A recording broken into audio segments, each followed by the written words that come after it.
Hein? Si cette qualité comme de la soie. Négro, SO Bongo.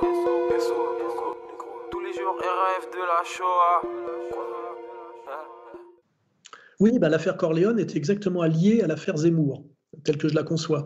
On voit bien que Corleone, qui est un enfant issu de l'immigration qui fait du rap et qui est donc dans la Provo, et la vraie Provo aujourd'hui, on sait bien que c'est plus payer les catholiques, Jean-Marie Le Pen, mais c'est se payer les dominants, puisque je veux dire, la provocation valable, la provocation qui incarne quelque chose de sérieux, c'est de provoquer les forts, pas les faibles. Hein, voilà. Shenzhen, qui lui a vie, fuck un Rothschild, fuck un Rockefeller.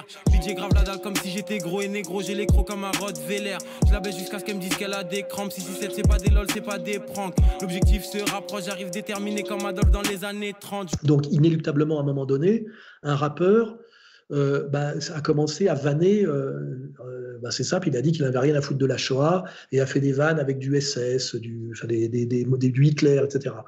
Et la communauté de Lumière, toute puissante, et qui a bien démontré qu'elle était toute puissante, lui est tombée dessus. C'est-à-dire que du jour au lendemain, il a perdu son contrat chez Universel, on a enlevé ses bandes-son de tous les supports numériques.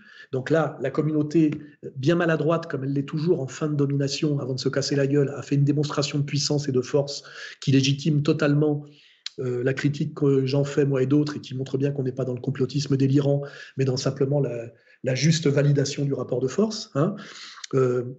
Donc ce qui s'est passé, c'est que la communauté s'est payée Corleone. Hein. En plus, Corleone, c'est de l'anti-Pétain. Vous voyez, donc c'est logique, quand Zemmour fait le travail d'un côté Pétain, on n'a pas à sauver Corleone spécialement. Mais ce qui est exceptionnel, c'est que Corleone, au lieu de se soumettre et de faire teshuva comme tous les faux durs issus de ce milieu-là du rap, hein, je ne vais pas reciter des gens pratiquement qui ont disparu aujourd'hui, mais qui se sont couchés devant la communauté toute puissante après avoir fait les malins sur des sujets faciles. S'il n'y a pas assez d'eux, eh bien, monsieur, il faut nous dire de quoi il y a trop. C'est tout. C'est-à-dire que si vous faites venir des gens... non mais, Elisabeth... Non mais Elisabeth, faut arrêter cette hypocrisie, d'accord? Au nom de l'espèce de pseudo-égalité républicaine, d'accord? On fait des discriminations. Vous connaissez très bien le truc, on va pas se mentir. Un chat, c'est un chat. Un chien, c'est un chien. Hein, je dis toujours, l'extrême droite, le cochon de payant, le petit blanc, etc. Hein.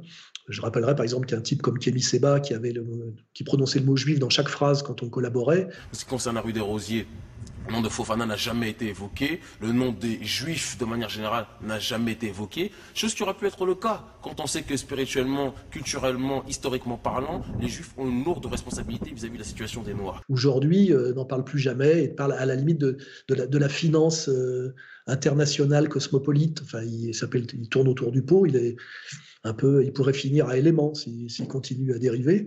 Donc le petit Corleone, la différence, c'est que quand on l'a menacé de châtiment suprême, hein, quand le Sanhédrin l'a menacé de châtiment suprême, il ne s'est pas couché. Il y a de la codée, ils suppriment tous nos clips, ces fils de pute veulent nous boycotter. Quoi qu'il arrive, personne pourra nous faire sauter. Et en ne se couchant pas, il a multiplié sa popularité par 3 et ses ventes aussi. Et là, la communauté a pris peur parce qu'elle se dit merde, on a déjà Dieudonné sur la gueule qu'on n'arrive pas à faire taire malgré toute la violence qu'on exerce contre lui jour après jour. On a déjà Soral qui montre du doigt l'escroquerie Zemmour national-sionisme. On ne peut pas se permettre avec Corleone d'avoir un deuxième Dieudonné en plus. Qui compléterait Dieudonné au niveau de l'âge, de l'origine communautaire, etc. Et là, on les a vus, ce qui est très très rare, parce que ces arrogants n'aiment pas du tout la négociation, ils ne négocient que quand ils sont sûrs de perdre, sinon ils massacrent, ils martyrisent et ils humilient systématiquement. Donc je pense qu'il faut viser le gouvernement mondial, on va vers ça, est-ce qu'on ira à la place de la guerre ou après la guerre, je ne sais pas, mais c'est ça qu'il faut viser. Quand il a dit qu'il n'en avait rien à foutre de la Shoah, ce qui est d'ailleurs totalement légitime, puisque ça ne le concerne en rien, je l'ai déjà dit, hein, c'est ni de son âge, ni de sa responsabilité, et c'est pas central par rapport à son monde, donc c'est plutôt on a dit que c'était un obsédé de la Shoah, c'est plutôt les autres là qui sont obsédés par la Shoah, pas nous. Nous, on demande qu'on nous foute un peu la paix avec ce détail de l'histoire, n'est-ce pas? Je parle de la grande histoire mondiale, hein, bien sûr. Et donc là, qu'est-ce qu'ils ont fait? Chez Hanouna, qui est le commissaire politique pour le beauf vulgaire et qui correspond à ce que peut Zemmour ailleurs, ou El Kabash ailleurs, ou Drucker ailleurs, tous ces inamovibles, hein, d'ailleurs, qui ne prêtent jamais leur retraite, même à 80 ans. Ça aussi, il faut se poser la question pendant qu'on met au rencard des mâles blancs de plus de 50 ans, ce qui prouve qu'ils ne sont pas que blancs visiblement et qu'eux sont indéboulonnables. Chez Hanouna, il y a eu un rétropédalage organisé, comme toujours avec cette communauté organisée, où la petite Benaïm, qui n'a pas compris grand-chose et qui était venue insulter Corleone, s'est fait désavouer par son supérieur hiérarchique Hanouna. Les textes de ce garçon me touchent au cœur, parce que je suis juive, de religion juive, donc il parle de ma communauté, mais je pense qu'il parle de l'humanité, parce que quand on touche à un noir, un juif, un musulman, on touche à l'humanité. Donc voilà, je pense que ce type-là est abject, et je lui dis dans les yeux, tu n'es qu'une merde.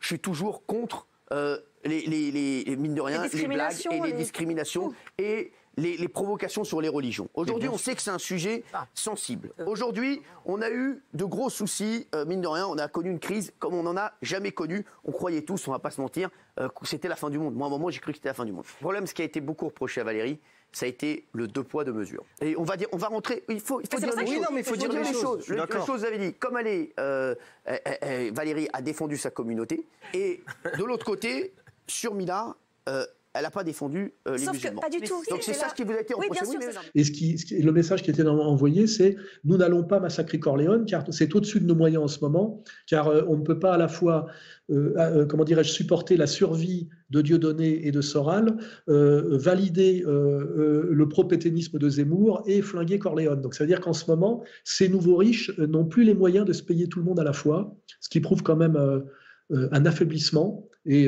donc, on va dire que c'est positif. C'est d'ailleurs positif sur le plan moral, puisque le Corleone ne s'est pas humilié et est resté droit dans ses bottes. Voilà, avec un discours d'ailleurs assez fin, en disant que la provocation était la provocation, et qu'il fallait provoquer sur ce qui était provoquant, par définition, hein, et que quand on voulait intéresser les gens et faire preuve d'un peu de talent, il fallait aller sur des sujets authentiques. On ne peut pas faire que des vannes sur les téléphones portables et sur Jean-Marie Le Pen. Hein. Donc c'est une très bonne nouvelle. Corleone n'a pas fait échouva, et c'est la communauté de Lumière qui a fait marche arrière. Et ça, c'est quelque chose qu'il faut noter, ce qui prouve qu'on peut survivre au décret de mort de cette communauté. Moi, je le prouve malgré toutes les difficultés depuis 15 ans, Dieudonné aussi. Rissen, par son courage, en allant virilement en prison, le prouve aussi à sa manière. Moi, je le dis, je le répète, je ne traite pas travail d'intérêt général. S'il faut aller en prison, je vais en prison. Ça fait 15 jours que je me prépare à ça. J'ai pas envie de revivre ça dans 3 mois. Et ce qui veut dire que nous sommes, à force de tenir, nous finissons par marquer des points. Et comme je l'ai dit, c'est une citation de Mao, hein, de défaite en défaite jusqu'à la victoire. Nous finirons par gagner, c'est certain. Mais pour ça, il faut du courage, de la constance et de la solidarité.